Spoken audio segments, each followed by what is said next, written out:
दोस्तों, अगर आपको लगता है कि टीम इंडिया की आने वाली वनडे सीरीज बस एक टाइम पास सीरीज रहने वाली है, क्या आपको लग रहा है कि इस सीरीज में कोई थ्रिलर, कोई एक्साइटमेंट नहीं मिलने वाला? तो दोस्तों 2 मिनट रुक जाइए, क्योंकि न्यूजीलैंड के खिलाफ जो 15 सदस्यीय टीम चुनी गई है उसने पूरे क्रिकेट जगत में हलचल मचा दी है। सेलेक्टर्स ने इस बार जो फैसले लिए हैं उन्होंने सभी फैंस को सोचने पर मजबूर कर दिया है।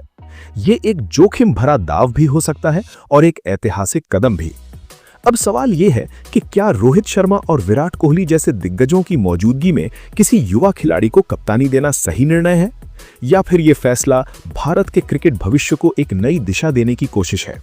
क्योंकि दोस्तों, इस स्क्वाड में हर वो चीज है जो रोमांचित भी करती है और थोड़ा सा डराती भी है। आज के वीडियो में हम करेंगे इस टीम का पूरा गहराई से विश्लेषण, यानी हर खिलाड़ी का चयन, उसकी ताकत, उसकी कमजोरी और वो बड़ी रणनीति जो न्यूजीलैंड दौरे की सफलता तय करेगी। तो कमर कस लीजिए दोस्तों, क्योंकि ये होने वाला है एकदम नेक्स्ट लेवल क्रिकेट विश्लेषण। शुभमन गिल, नया कप्तान, नई सोच, नई चुनौती। सबसे पहले बात करते हैं टीम के कप्तान शुभमन गिल की, जो अब भारतीय क्रिकेट में नए दौर की शुरुआत करने जा रहे हैं। गिल को कप्तान बनाना सिर्फ एक चौंकाने वाला कदम नहीं, बल्कि एक भविष्य की घोषणा है। पिछले 2 सालों में अगर आप आंकड़े देखें तो गिल ने शानदार निरंतरता दिखाई है। सैकड़ा रन, कई शतक, औसत 50 से ऊपर और स्ट्राइक रेट 100 के करीब, यानी एक आधुनिक वनडे बल्लेबाज की पूरी झलक। लेकिन कप्तानी सिर्फ रन के जरिए नहीं, बल्कि रेडी फैसलों और नेतृत्व की क्षमता से मापी जाती है। शुभमन को अब ना सिर्फ खुद स्कोर बनाना है, बल्कि ऐसे फैसले लेने होंगे जो मैच का रुख पलट दें। वो समय आ गया है जब उन्हें सफेद बॉल क्रिकेट में वो रोल निभाना होगा जो कभी विराट और धोनी निभाते थे। और सबसे बड़ा सवाल यही रहेगा कि क्या शुभमन गिल दबाव झेल पाएंगे? क्या वो विराट और रोहित जैसे दिग्गजों के साथ मिलकर एकजुट नेतृत्व दिखा पाएंगे? अगर हाँ, तो दोस्तों ये सीरीज भारतीय क्रिकेट इतिहास में कप्तानी के नए युग की शुरुआत के तौर पर याद रखी जाएगी। टॉप ऑर्डर, अनुभव और स्थिरता का परफेक्ट ब्लेंड। अब आते हैं हमारे टॉप ऑर्डर की बात पर, जो किसी भी टीम की सबसे बड़ी ताकत होती है। यहाँ 3 नाम हैं: रोहित शर्मा, विराट कोहली और ऋतुराज गायकवाड़। रोहित शर्मा यानी हिटमैन, जब वो फॉर्म में होते हैं तो विपक्षी गेंदबाजों के पास सिर्फ एक रास्ता बचता है, भगवान से दुआ करना। रोहित की टाइमिंग, पुल शॉट्स और गेम को सेट करने की क्षमता उन्हें सबसे खास बनाती है। न्यूजीलैंड के खिलाफ उनका रिकॉर्ड हमेशा शानदार रहा है, और अगर उन्होंने शुरुआती विकेट के बाद लंबी पारी खेल दी तो टीम इंडिया का जीतना लगभग तय है। फिर आते हैं विराट कोहली, क्रिकेट के इतिहास का वो नाम जिसने कंसिस्टेंसी का मतलब ही बदल दिया। वनडे फॉर्मेट उनका सबसे पसंदीदा मैदान है, और बात न्यूजीलैंड की करें तो यहां भी उनके आंकड़े शानदार हैं। वो खिलाड़ी हैं जो रन बनाते नहीं, रन उनसे खुद मिलने आते हैं। विराट की मौजूदगी से ही टीम की बैटिंग लाइनअप में क्लास और भरोसा दोनों एक साथ मिलते हैं। और अब बात करते हैं ऋतुराज गायकवाड़ की। ये नाम धीरे धीरे टीम इंडिया के भविष्य का मजबूत हिस्सा बनता जा रहा है। गायकवाड़ की बल्लेबाजी में एक अलग ही शांति है, बिना हड़बड़ाहट के रन बनाना उनकी खूबी है। वो सिर्फ एक बैकअप ओपनर नहीं, बल्कि ऐसा खिलाड़ी है जो मिडिल ऑर्डर में भी टिक सकते हैं। सेलेक्टर्स ने उन्हें शामिल करके साफ संदेश दिया है कि अब भविष्य के घोड़े को तैयार किया जा रहा है। मिडिल ऑर्डर, टीम की रीढ़ और भरोसे का केंद्र। किसी भी वनडे टीम की असली आत्मा होती है उसका मिडिल ऑर्डर, जहां पारी या तो संभलती है या बिखर जाती है।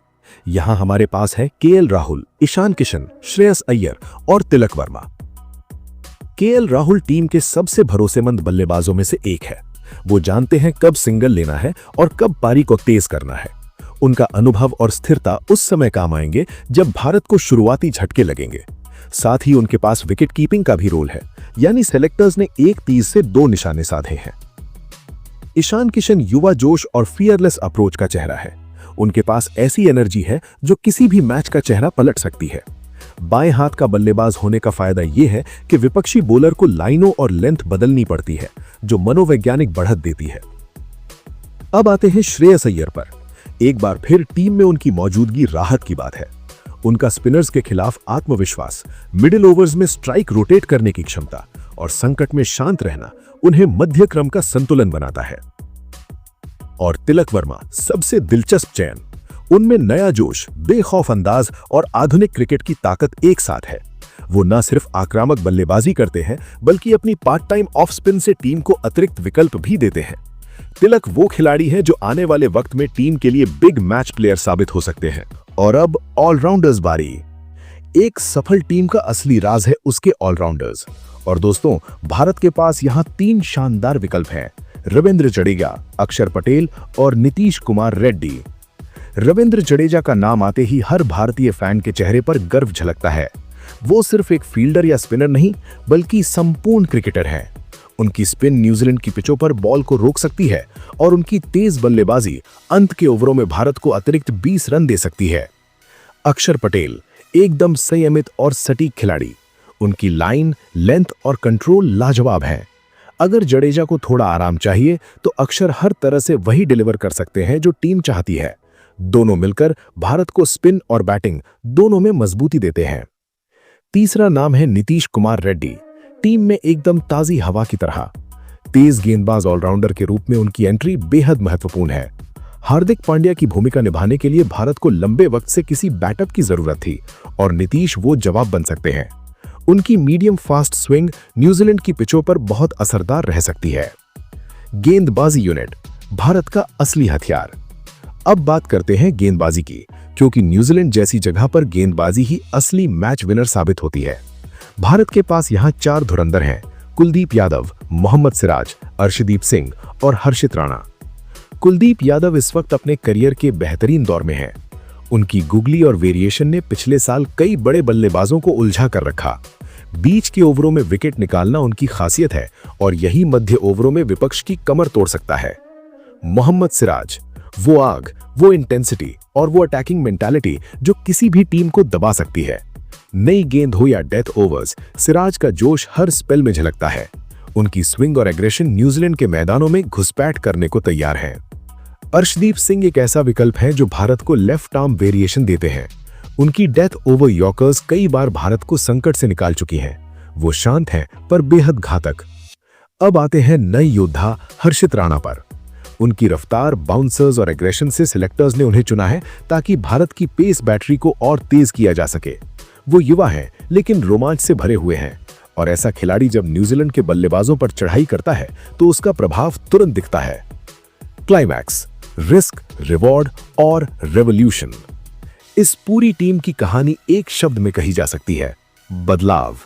सिलेक्टर्स ने दिखा दिया है कि अब टीम इंडिया सिर्फ वर्तमान नहीं बल्कि भविष्य के लिए भी खेल रही है। हाँ, इसमें रिस्क जरूर है। एक युवा कप्तान, बदलते हुए कॉम्बिनेशंस, नए चेहरे। लेकिन यही तो क्रिकेट का असली रोमांच है। न डर, न झिझक, बस आगे की सोच। अगर ये टीम न्यूजीलैंड की मुश्किल पिचों पर अच्छा प्रदर्शन करती है तो ये भारत के लिए एक नई शुरुआत होगी, क्योंकि शुभमन गिल की कप्तानी, रोहित विराट का अनुभव, राहुल श्रेयस की स्थिरता और नीतीश हर्षित का जोश, ये सब मिलकर एक ऐसी टीम बनाते हैं जो भविष्य की चैंपियन टीम कहलाने योग्य है। ठंडी न्यूजीलैंड की हवा में अब वक्त है भारतीय खिलाड़ियों के अंदर की गर्मी दिखाने का, क्योंकि ये सीरीज सिर्फ जीत या हार की नहीं, ये भारतीय क्रिकेट की नई पहचान की है। तो दोस्तों, अब आपकी बारी।